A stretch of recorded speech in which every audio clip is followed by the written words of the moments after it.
Moon Part 2, The Scargiver, is the continuation to Zack Snyder's Rebel Moon project that he has going on. This movie, I guess, picks up where the last one left off. I'm gonna be honest with you guys, I don't remember much of Part 1 because I only watched it that one time. I know, this is technically the second half of one movie, but I'm gonna be honest, I just never felt the urge to revisit the first half of this movie. But anyways, the band of heroes that all came together are, still on this planet. They're with the farming people that, the original heroes were with in the beginning. The Emperor that the character Korra fought in the first movie, he's come back to life. He's coming back to this planet, and now, this little band of heroes has got these people ready for war. Okay, so as I mentioned in my review for Rebel Moon Part 1, this was originally something that I went to with a lot of high hopes, I mean, I like Zack Snyder. I'm not like a die-hard Snyder fan. I'm not a part of his little cult who's obsessed with him and believe he's Christ or anything like that, but I've enjoyed, his movies. I mean, the guy clearly has a vision with what he does. I was interested in seeing his idea on his take on, sci-fi and a space opera and something like that, but honestly, when I saw Rebel Moon Part 1, I'm like, okay, there's potential here, but it's definitely not living up to it. And frankly, as time went on, I never felt the need to revisit it or rewatch it. It's a pretty forgettable movie. In fact, it was so forgettable, I completely forgot that Rebel Moon Part 2 was happening this year. When it was happening, I got I was on Netflix one point, I saw it there, and I'm just like, well, alright, I guess I should finally see what this is. And for all the problems I had in Rebel Moon Part 1, Rebel Moon Part 2, The Scargiver, it's way worse. It's a lot worse. I'm sorry, guys. This movie sucks. I'm sorry, but it fucking sucks. Let's get right into the characters of this movie. I'm just gonna be real. I don't give a flying fuck about any of these people. We get introduced to them in Part 1. We see a little bit about what they can do, a little bit about where they come from, kind of.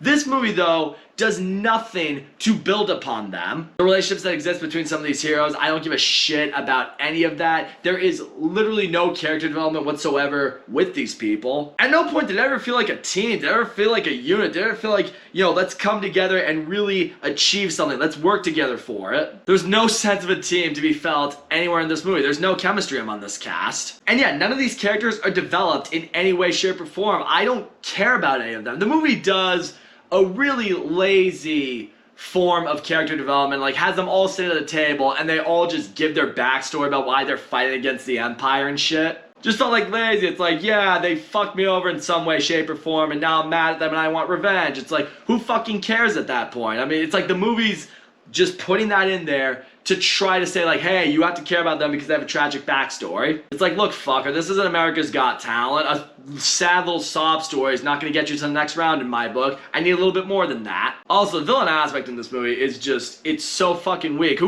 This Emperor, this guy, there's nothing memorable about him. You kind of get it, he's going after the main character, he's going after Korra because, she nearly killed him in the last one, but, he's calling her the Scargiver, she's this messiah, she's someone that they really need to bring down, but you never really feel a sense why. I mean, why is she even called the Scargiver? Because she left him with a scar? And yeah, frankly, one of the flaws I had in Rebel Moon Part 1 is they didn't expand as much on the universe or explore as much on the universe as I would have liked to have seen. They stopped at one planet, picked somebody up, and then went to the next one. This movie, this galactic space movie, completely takes place on entirely this farming planet the whole time. What Star Wars did so well is they made the evil empire feel really powerful and really huge and really felt like it had total galactic control over everything. Here, you don't really get that sense. I mean, we barely explored on the rest of the universe, and in this movie, we only explore on this one planet, and therefore, again, it weakens the villain aspect. Not only the villain's uninteresting in this movie, but the whole empire, everything behind these villains, that's not interesting either, because we don't know anything about it. And now I'm gonna get into the technical aspect of this movie.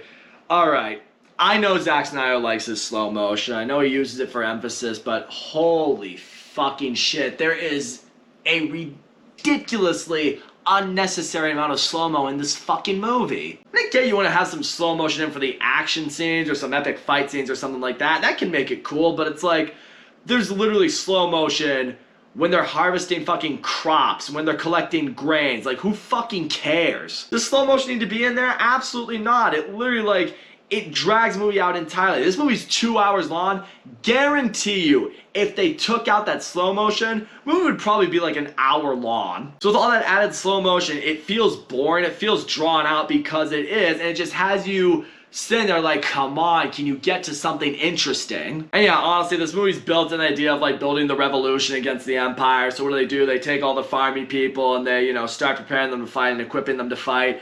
And the thing that I couldn't stand, it's like, these farm people, like, they're just immediately good at fighting. Like, they quickly pick up on how to use a gun. They quickly pick up on how to fight. I'm like, should it really be that easy? I mean, the whole point of these people is they're not cut out for war. Like, that's why they serve the Empire as these farmers. Like, they're not meant to be the warriors. They're not meant to be this or that. So it's like, how are they instantly able to become good at all this warfare? Maybe it's not even necessarily that, but it's like when we get into the final act, I realize I'm jumping around a little bit, but when we get to the final act and the Empire shows up and they gotta fight them, the Empire is just, they're fucking stupid. Again, that just raised a bunch more questions. Like, these are the people who had total control over the universe? How? They completely fall for every obvious trap that these people have laid out for them. It's like, fucking little trap doors are laid out everywhere. They're gonna fall into and someone's gonna be there for you. And, the people under there are just kind of sitting there just like, as the Empire is rolling in with their soldiers, they're just like, I shouldn't look down or anything like that. It's like, I don't know, you quickly realize these people are here to fight, maybe have your wits about you just a little bit more. Or how when Korra gets her hands on one of the enemy ships and she brings it to the fleet to take out the Emperor, they don't think for 1 second, it's like, alright,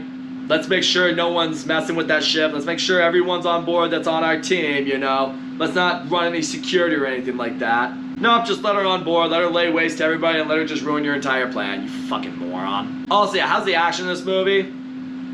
It's forgettable. I'm not gonna say it's the worst action I've ever seen, but is there like an action scene, a moment that stood out to me that made me go, oh, that was some shit? Not at all, because most of the CGI in this movie looks like piss. Most of the fight in this movie is just drawn out by unnecessary slow-mo. Like, seriously, you watch this movie, and it just feels like Zack Snyder just felt the need to make a part 2 in here, so he's just dragging out everything he can to a full-fledged movie. Also, yeah, the robot character that's voiced by Anthony Hopkins in this movie, I mean, he's, built up to be something special at the end of part 1. Did he do anything here? No. He helps out one time in the final battle, and then you completely forget the characters even in this movie. What was the point of him? And the movie ends, and it's completely still trying to set up like this is going to be a franchise. I have absolutely no idea how that's gonna happen. Yeah, apparently the movie's getting a lot of views on Netflix, so maybe it will happen, maybe it'll get greenlit, but I have no interest. Absolutely none. So all in all, Rebel Moon Part 2, The Scargiver, it was terrible. It fucking sucked, and I hated it. There's not a single character in this movie that I gave a shit about. I mean, I don't care enough about the heroes to root for them. I don't care enough about the villains to root against them. Most of the CGI is a mess. Most of the action is just drawn out by slow motion. None of it's memorable. None of it's fun. People make incompetent decisions left and right. The fucking overuse of slow-mo just drags this movie out way too hard. I don't care about this galaxy, I don't care about this world, I don't care about the people that are in it. Like, I can see the vision that Zack Snyder has created with this movie, but he's kicking off this vision and this so-called franchise with 2 movies that are leaving us with nothing. Listen, people, I'm not a Zack Snyder hater. I like Zack Snyder. He's made some movies that I actually love. I mean, 300, Watchmen, his actual version of Justice League. I love those movies. I know this guy can direct. I know this guy can make some really good stuff. But you cannot look me in the eye and say that these Rebel Moon movies are good. They are the definition of wasted potential. There is no way I could ever see myself going out to watch these movies again. There's no way I could ever see myself recommending these to anybody. Frankly, it's shocking to me to see how many people are trying to defend these movies. There's nothing to defend here. Generic characters, generic action, a generic world. It's like, what's to get excited about? Potential does not mean anything unless you can capitalize on it. That did not happen here. In the end, we heard this was originally an idea that Zack Snyder proposed to Disney, to Lucasfilm, to be a new Star Wars story. And at first you kind of thought to yourself, like, alright, Lucasfilm, Disney, they said no because all they do is make horrible decisions now. Honestly, now I look at it, say no to this project, Sounds like they actually knew what they were doing for once. And to all you Zack Snyder delusional dipshit cultists out there, they're gonna try to fight me in the comment section and try to convince me that this is Lord of the Rings or Dune. I'm just gonna say this to you. First thing you should do is call your mommy and daddy and ask them why they didn't love you enough to get you tested as a child. And the second thing you should do is call your doctor and figure out what the fuck's wrong with you mentally. Because if you think this Rebel Moon franchise is on the same level and ever will be on the same level as something like Lord of the Rings or Dune, you need to get help. So that's all I gotta say, guys. Thank you so much for watching my video, and as always, don't forget to comment, like, subscribe, and I will see you all next time.